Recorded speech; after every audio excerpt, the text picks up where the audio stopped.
Dear students, this is Zuhaib sir discussing this lecture which is called as Green Revolution.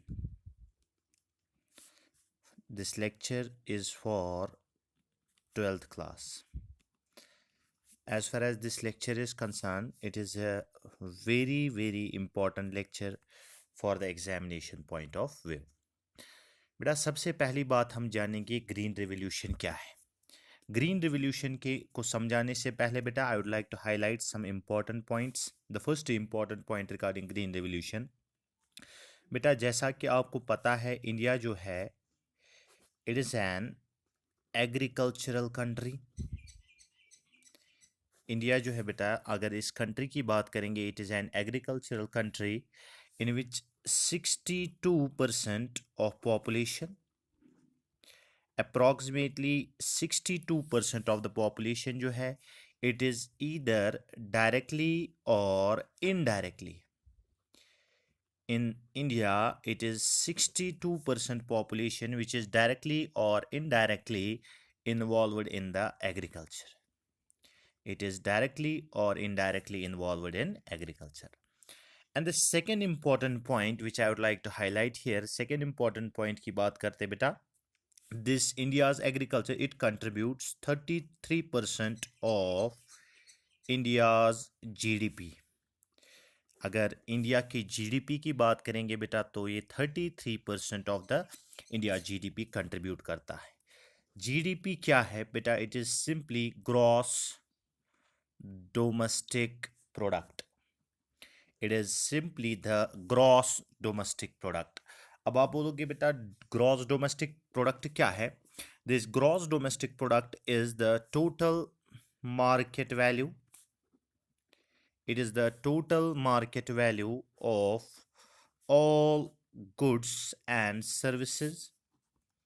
It is the total market value of all goods and services produced in a country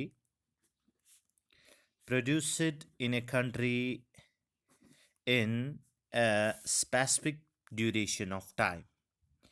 In a specific duration of time, this phenomenon is called as GDP. So उसके बाद बेटा बात करते हैं आगे.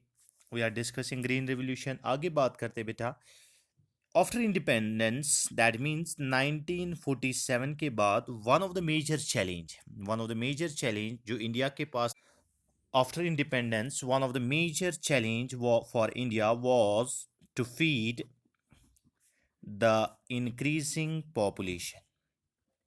सबसे बड़ा challenge आज़ादी के बाद अगर हिंदुस्तान को कोई था, that was to feed the increasing population.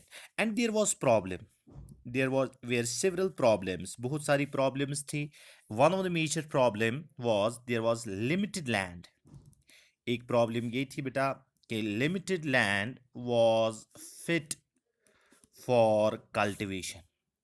That means बात करेंगे बेटा कल्टिवेटेड या एग्रीकल्चरल लैंड की, तो बहुत कम ऐसा था लैंड था जो फिट फॉर कल्टिवेशन था. और दूसरी बात ये थी बेटा 1943, that means it is prior to independence. 1943 में क्या हुआ था?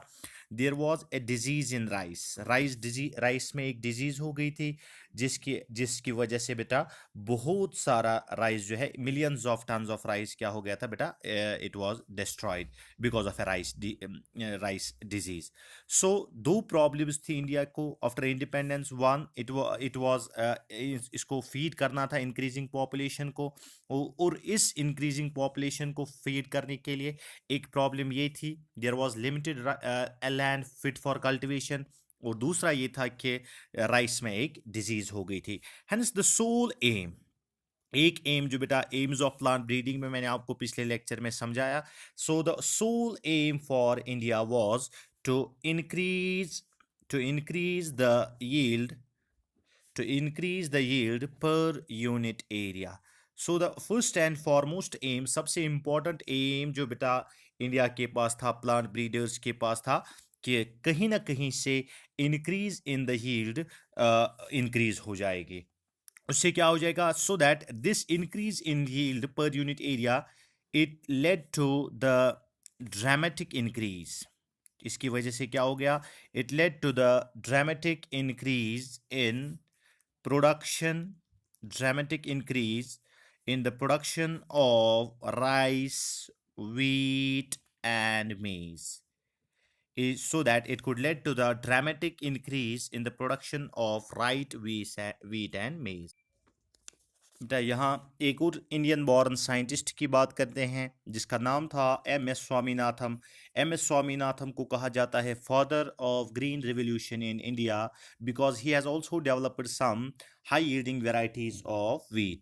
This M.S. Swaminathan at that time was fully supported by the agricultural minister जिसका नाम था C. Subramaniam. Now this is all known as green revolution. So the green revolution को बेटा summarize अगर हम करेंगे तो production of semi-dwarf high yielding disease resistant varieties of wheat, rice and maize around 1960s.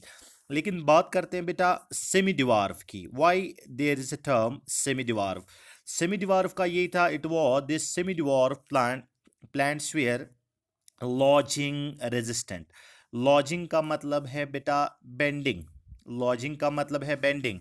Wind से क्या होता था, राइस व्हीट प्लांट जो बेटा टॉल थे तो स्लाइट विंड से उनकी बेंडिंग हो जाती थी और उस बेंडिंग की वजह से there were significant crop losses. So in order to make the plants lodging और बेंडिंग रेजिस्टेंट, कौन सी वेराइटीज बनाई? Semi dwarf varieties. This is known as green revolution. अब ग्रीन रिवोल्यूशन का कंट्रीब्यूशन हम देखेंगे। ग्रीन रिवोल्यूशन का आप कंट्रीब्यूशन आप इस वैल्यूज से अंदाज़ा लगा सकते हो। हम बात करते हैं 1960 से 2000, that means in a gap of 40 years wheat की अगर हम प्रोडक्शन देखेंगे, the wheat production was increase. कहाँ से? It was 11 metric tons in 1960s में 11 मेट्रिक टन से इंक्रीज हो गया 75 metric tons. That means it is around 600 to 700% increase. जब राइस की बात करते हैं, there was significant increase in the production of rice. Rice की प्रोडक्शन 35 मेट्रिक टन से इंक्रीज हो गया 89.5 मेट्रिक टन। अब ग्रीन रिवोल्यूशन यही तो है, the production significantly got increase, dramatic increase. Wheat का प्रोडक्शन 11 मेट्रिक टन से 75 मिलियन मेट्रिक टन, राइस का प्रोडक्शन 35 मेट्रिक टन से 89.5 metric ton. Now how it was possible? It was possible only because of semi dwarf varieties and high yielding varieties of wheat and rice. They were improved in Mexico. They were first produced in Mexico. सबसे पहले इनको Mexico में बनाया गया, but later on they were introduced in all wheat and rice growing belts of India. जैसे बेटा आप बात करेंगे wheat की, now this is important which you must remember, बेटा entrance में question आता है यहाँ। wheat की हम बात करेंगे, there were several varieties of wheat. जैसे one of the common varieties, it is called as Sonalika. There's another variety called as Kalyan Sona, Sonalika, Kalyan Sona, Lerma Rojo, Sonora 64, Sonora 64. That means these were the wheat varieties which were all high yielding varieties, and they would be grown in all the wheat growing belts in case of India. Rice की जब हम बात करते हैं बेटा, rice की बेटा जब हम बात करते हैं, एक राइस की वैरायटी थी, वन इज IR8, दूसरी थी बेटा IR24. They were developed eight international Rice Research Institute in Philippines. दो राइस की हाई यील्डिंग वैरायटीज, एक का नाम था IR8, दूसरे का नाम था IR25. They were produced in International Rice Research Institute in Philippines. एक और राइस की वैरायटी थी जिसका नाम था Taichung native. This Taichung native one was produced in Taiwan, Taiwan में बनाई थी। they were introduced in India in 1966. बेटा आपको याद रखने हैं कौन कौन सी variety. they were introduced in India in 1966.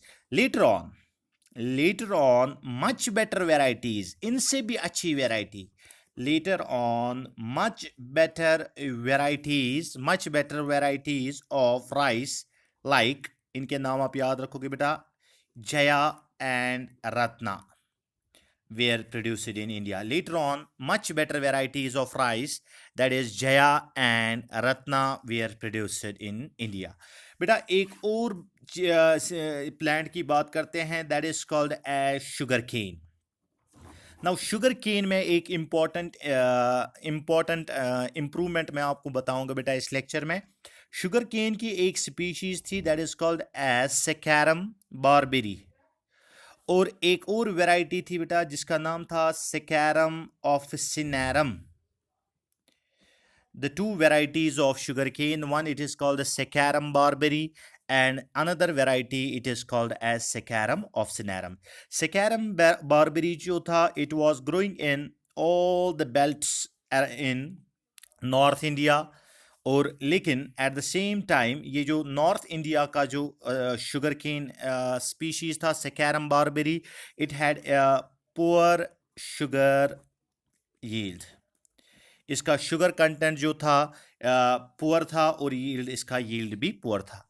लेकिन दूसरी जो वैरायटी थी, that is called as saccharum officinarum, it was growing in all the belts in South India.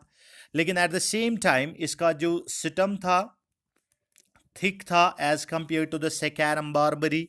Eight the same time इसका शुगर कंटेंट भी अच्छा था और इसका यील्ड भी अच्छा था. लेकिन this species, that is saccharum officinarum, was not able to grow in the North India because of the climatic conditions. So in दो शुगर स्पीशीज को क्रॉस किया गया, so that a desirable species is formed.